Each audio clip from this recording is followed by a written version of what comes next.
Hi, my name's Nikolai, aka 56Miner, and today we're unboxing our April Premium box. This month's box is all about blendable markers. We'll go over how to use the materials, talk about some techniques, and I'll share some tips and tricks that I picked up while working with them. Let's get into it. For our surface this month, we have a custom size of the Fluid 100 watercolor pad. This bright white cotton paper is great for a variety of mediums and super absorbent. Our next item is going to be a set of tricolor aqua markers from the Spectrum Noir company. Each of these markers holds 3 separate colors and they'll blend together effortlessly.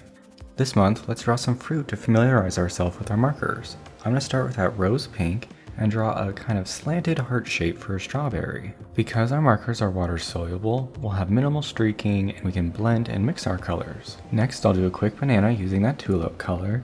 And you can always sketch out your shapes first if that makes you more comfortable. Next, let's do an oval with a couple bumps to make a lemon shape, and then grab our metal marker and use circles to do some grapes. Let's use it to add a stem to our strawberry, and then grab our crimson color for a cherry. Now that we've got our shapes and our base colors established, we can go in and start to layer those markers to make things a little bit more interesting. By layering contrasting colors like green over red, we can achieve kind of a rich black color. And we'll use this to outline our strawberry and add a few seed details. By layering different colors on top of each other, we can start to attribute a little bit of form and three-dimensionality, like we were talking about last month. For this next technique, let's grab the Caran d'Ache fiber-tipped water brush that's included in this month's box. To activate our brush, I'm going to unscrew the top and place it in a bit of water just to get that tip activated, and then to fill the chamber on our brush, we'll use the built-in plunger. We'll place the tip of that chamber in the water, pull the plunger, and we can compress it again with our barrel facing upward. With our water brush activated, I'm going to go in and add a few highlights to our grapes and our cherry. Because our markers are water soluble, that water is going to reactivate the pigment and push it to the edges, leaving us with a nice highlight. While those areas dry, I'm going to go in and add an outline and some details to our lemon using that gold marker. Personally, I like to outline things with a slightly darker color opposed to black as it's a bit more subtle. With our grapes fully dry, I can go back in with that meadow color and clean up the edges and darken some areas. This will help to create the illusion of form that we're talking about in our March videos. And depending how much your contrast is between those dark areas and light areas, you can create a very shiny or glossy effect. While we used all of the greens to build the contrast on those grapes, we can get a lot of contrast just by layering the same color, so the cherry I'm doing is just with that crimson marker. Let's grab the next item in our box, the Ecoline Liquid Watercolor from the Talents company. This ultramarine watercolor offers consistent pigment with no grain. To swatch out our watercolor ink, I'm going to be using the Filbert brush from our January box, but you can follow along with any brush that you have on hand. Straight out of the bottle, the pigment is going to be a transparent blue, and it'll offer consistent color with not much grain, so it is very similar to an ink, but still has a lot of those watercolor characteristics. We can layer the pigment to create darker values, or dilute it for more transparent and subtle colors. We can dip our fiber brush straight into that pigment and get a nice medium tone. But because we're working with water brush, we'll consistently dilute that pigment. This is a great way to create really soft gradients. We can also use this technique with our Spectrum Noir markers. As our tulip color begins to return to that nib, we'll start to get a really nice transition.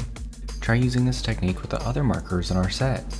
Let's grab the last item in our box, the Pitt Artist Brush Pen in Walnut Brown, and revisit our fruit from earlier. Our brush tip is going to offer some flexibility and variance in our lines, but we can also get really consistent marks or wide sweeps of color by using the side of that brush pen. Let's use it to outline our banana from earlier. I'm going to use a very light pressure to try and get the thinnest lines possible, but also add in some darker areas like bruises or the tip of the banana, just so we have some contrast in the lines we're making. To make sure that we're giving it a three-dimensional effect, it's important that we add lines to the inside of the object, not just the outside. We can also use the brush pen to emphasize the darkest areas on our grapes and to draw on a stem. Because the brush pen contains India ink, we can easily overwhelm the colors from our tricolor aqua markers. This makes it a perfect tool for outlines, and I really like to use a more consistent line weight with this tool, almost kind of a cartoony look like on our lemon. For a final touch, I'll go in and add a leaf to our grapes, using that bud green and that rose pink color to get a really dark, saturated green. Try combining different markers to get a variety of colors this month. Now that we've got a good understanding of our materials, let's apply what we learned and make something a little bit more complex. I'll start by dipping our fiber brush into the Ecoline liquid watercolor and sketch in a mountain range. Once I'm happy with my composition, I'll start to build some value, making sure that they're the lightest as they're the farthest in the background. As we start to move forward, I want to make sure that my values get darker. This will help with the sense of depth in the piece. We're going to build these values so we can get some really nice dark colors, and we can start to build texture by letting those layers dry before we go back in to build that blue up. Because we're doing a landscape, everything's going to be really far off in the distance, so we won't be able to see anything like individual trees, but we can imply some of their structure and form by leaving dark and light areas. If you want to build value quickly or maybe use thinner lines, you can actually use the pipette on our Ecoline bottle to draw directly on the paper. I want to do something with a little bit of a smoother effect, so I'm going to go in and take our fiber brush and smooth out that watercolor that I placed on the paper. To push our sense of depth even further, I'll add a tree line to the very bottom of our composition. This will act as a frame for our mountain range. Don't worry about being too detailed here, as those trees are still pretty far away, so we won't get to discern between leaves. It's really just the overall silhouette and maybe the edge of the mountainside that we're concerned with. I'm going to go down to the edge of the paper, but you can always trim those edges if you're looking for a cleaner overall look. As a final touch, I'll go in with our filbert from January and just do a light wash, harmonizing those shadows and smoothing out the mountains in general. You can also do this with a water brush included in this month's box. Just make sure to re-dip your pen consistently so that you can get an even coating. And because our Pitt brush pen is waterproof, we can go over with our tree line and harmonize those colors a little bit. Let's grab our tricolor aqua marker and work on the skyline. By dipping our marker in a little bit of water, we can start to sketch with a very light color. I'll do this to map in some clouds and to fill in the sky as the color starts to return to that nib. You can dip the marker right into the Ecoline ink if you want to do a gradient effect, but I'm going to use the filbert brush as it allows us a little bit more control and to make softer color transitions. With our paper fully dry, I'll go back in with a tulip marker and add some form to those clouds, just like we were talking about in our March video.